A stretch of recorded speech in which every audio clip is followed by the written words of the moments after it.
everyone, and welcome to Association Rockstars, where we hear about the journey and insights of some amazing association and nonprofit executives and partners who are building our industry of tomorrow. My name is Lowell Aplebaum. I'm the CEO of Vista, Cova, where we partner with organizations on strategic facilitations. And our rockstar today is Chris Romer, IOM ACE, who is the president and CEO of Vail Valley Partnership. The Vail Valley Partnership is the regional chamber of commerce representing Vail Valley, Colorado, as you can see in his beautiful background. It was the 2016 Chamber of the Year recipient. Chris is the graduate of the U.S. Chamber of Commerce's Foundation's Institute for Organization Management program and has been named a top 25 mind in hospitality sales, marketing, and revenue management by Hospitality Sales and Marketing Association International and the Chamber Executive of the Year by the Colorado Chamber of Commerce Executives. He served as the governor appointee to the Brand Colorado Council and the Colorado Tourism and Outdoor Recreation Key Industry Steering Network. Chris, we're so happy you could be with us today. Yeah, thank you for the opportunity. I'm looking forward to chatting with you and appreciate the opportunity to be included with some of the previous rock stars that you've had who are actually rock stars. So I'm glad I'm glad you're lowering the bar a little bit to let me come on and chat with you, and I hope it'll be of value. I will take your humble nature at face value because you would not be on here if you were not a rock star, sir. Well, you're very kind. To prove it, to start with, we like to start with a conversation that I actually end up having with my kids often, which is about the superpowers that each of us have, right? Those things that make us awesome and amazing, where we are better than normal. And certainly with the list of acronyms after your name, with the credentials and the long and impressive resume, there's no shortage of superpowers I'm sure that you have. So tell us about one of yours. Yeah, I think that, you know, when you think of superhero powers, you think of the different superhero universes in the comic book references, right? From Superman to Batman.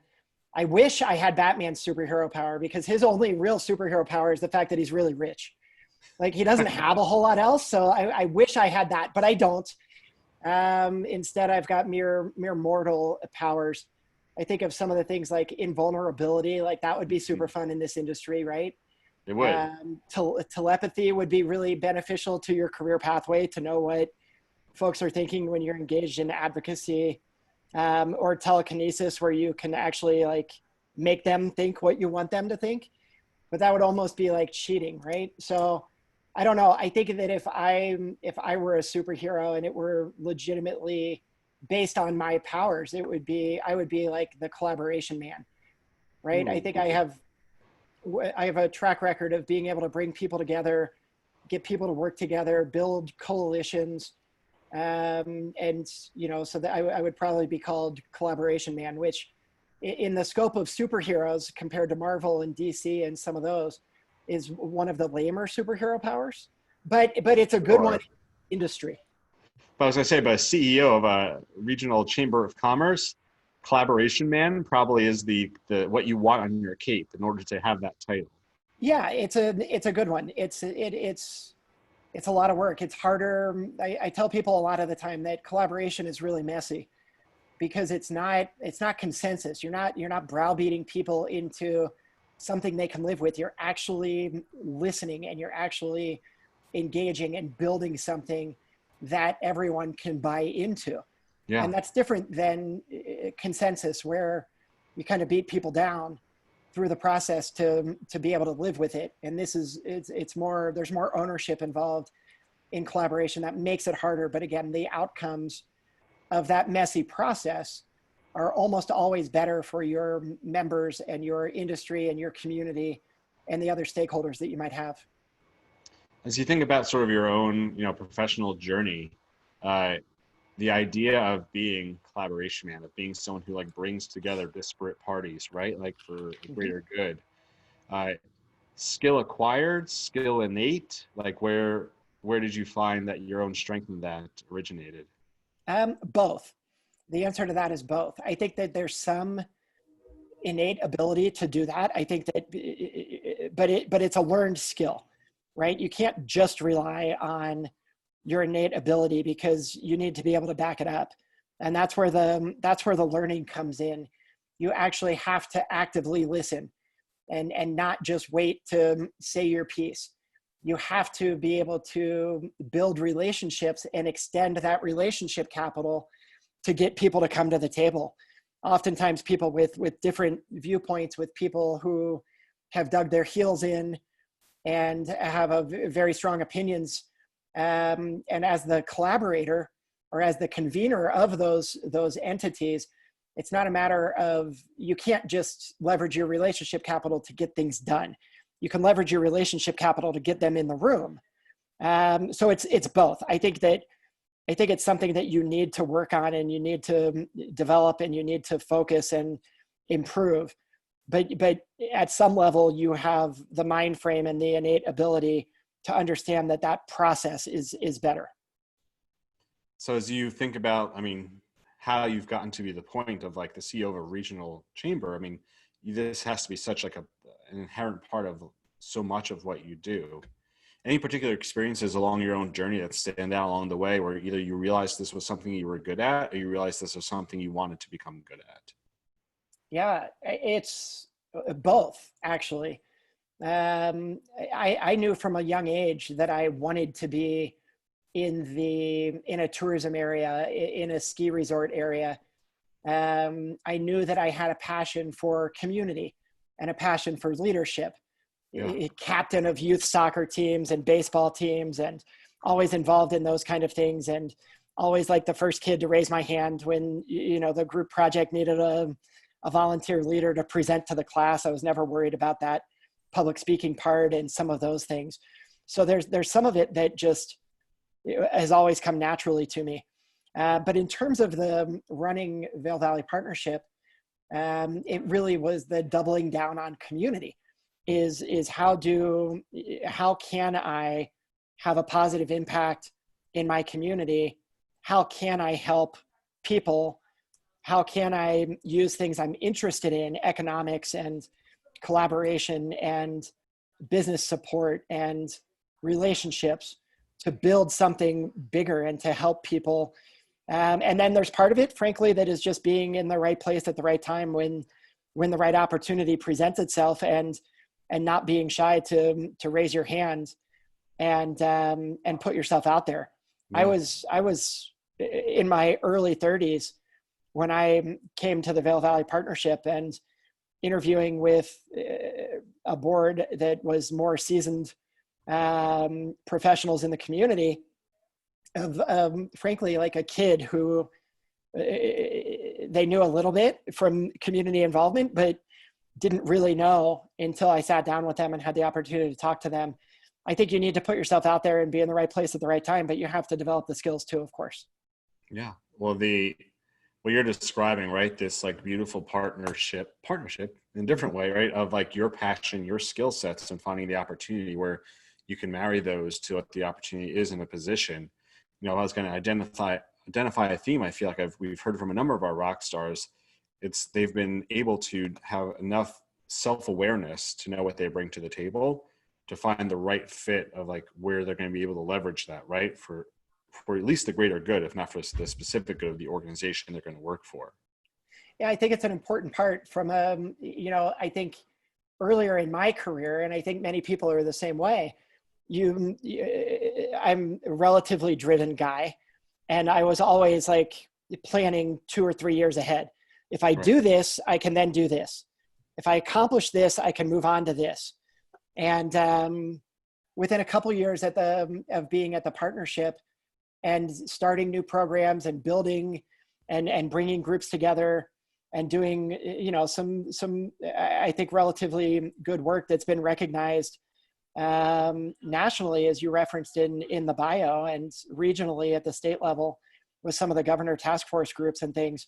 It's you come to the realization, and it's actually really freeing in a lot of ways, that there doesn't need to be a next.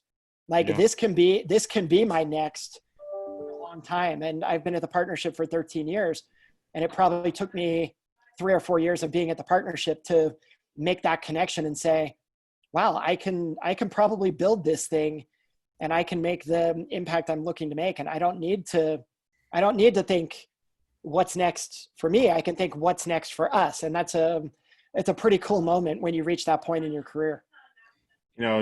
part of the lead up to this conversation, besides sharing fun stories about Star Wars and backgrounds, part of what the conversation wasn't just about that specific community or that specific, regional chamber. I mean, you're the first rock star we have with the letters IOM or ACE after your name, like those designations. Why are those important to your career? Because I think they indicate something more than just local.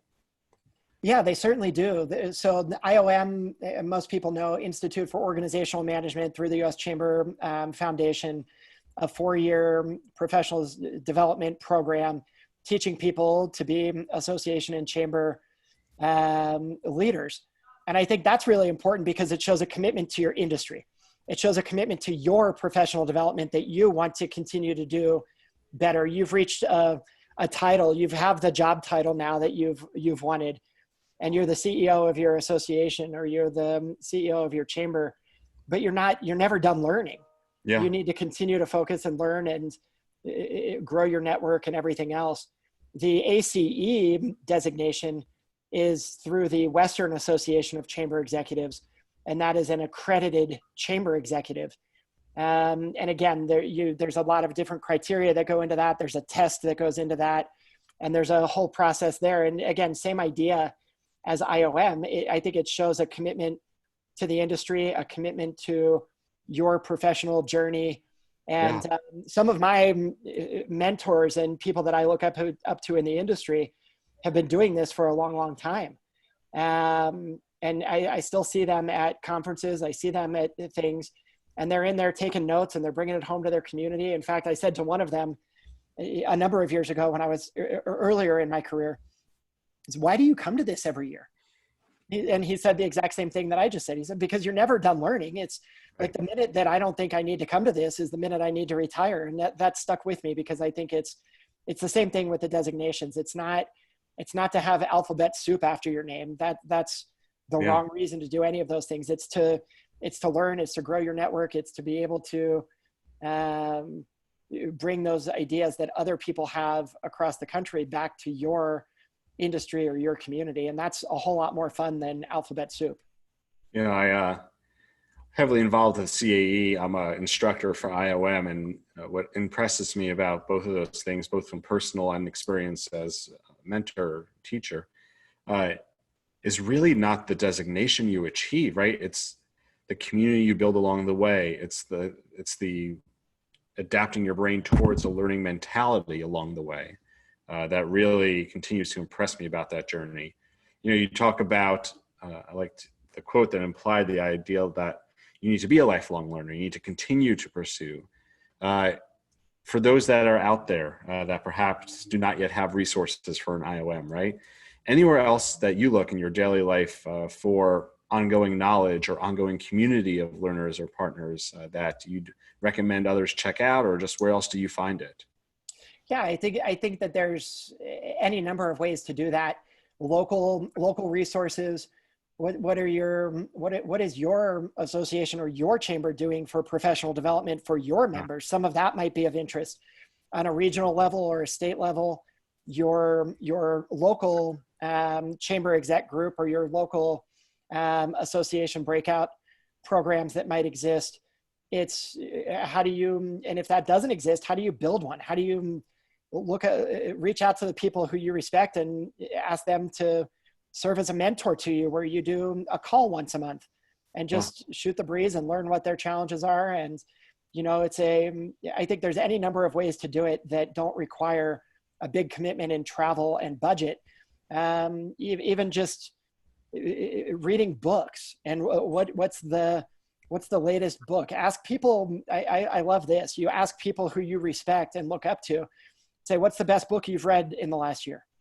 Yeah. And they will tell you, right? Because they're probably a lifelong learner too. And they're probably reading those books, and you go spend, $20, $25 on a hardback or download a book for $7.99 to read the Essentialism and read the Infinite Game and read Simon Sinek or whoever those people are, and apply those things to your career. It doesn't need to be formal accredited process where you're earning a designation. It's It's more of a mentality to your point.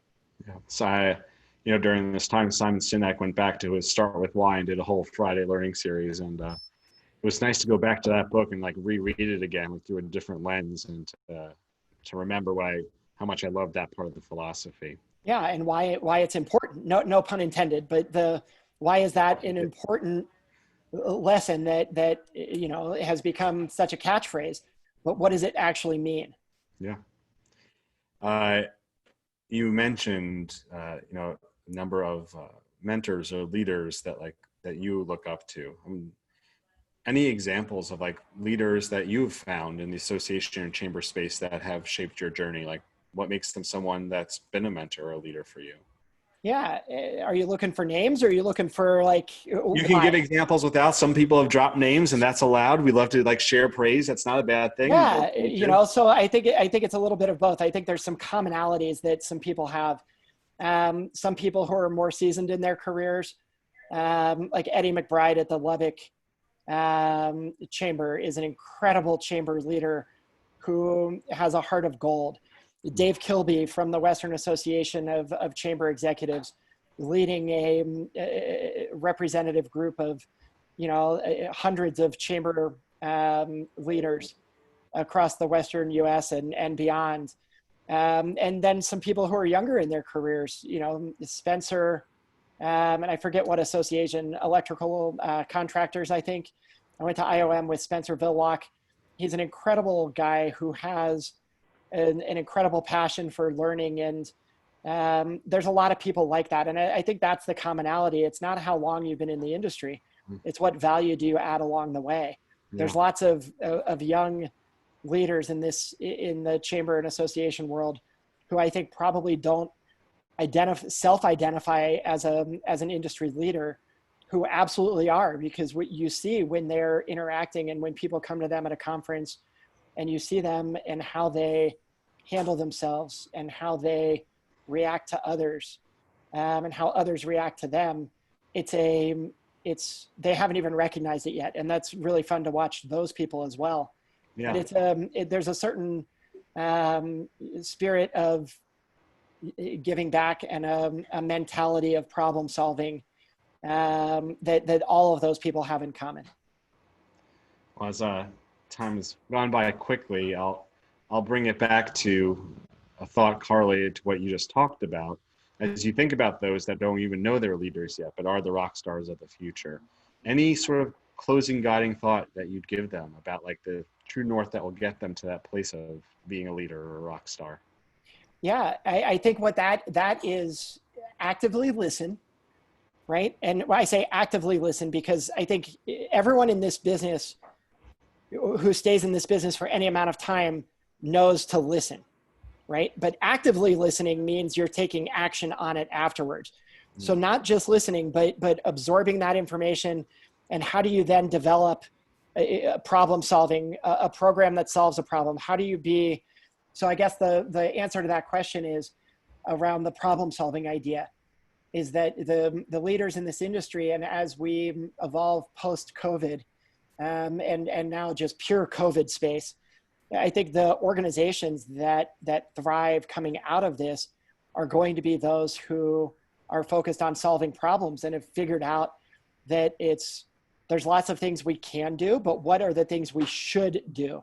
And what we should do as associations, as chambers, as economic development organizations, is help our community nationally, our community locally, our industry solve problems.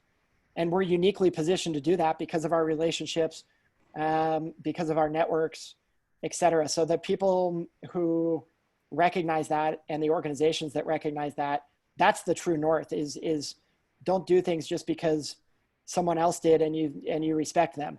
Do it because it solves a problem in your community, and you need to start with actively listening in order to solve problems. Well, you've given everyone tuning in lots to actively listen to. So thank you for sharing all that today and for being with us. Yeah, you're very welcome. And thank you everyone that's been tuning in for joining us. As always, want to give a great deal of thanks to Amy Hager, who's behind the scenes making all the magic happen and talking to you online as we're talking here face to face. And thank you to everyone who keeps tuning in. We look forward to continuing to bring you rock stars that are helping drive our industry forward. Until next time, Association Rock.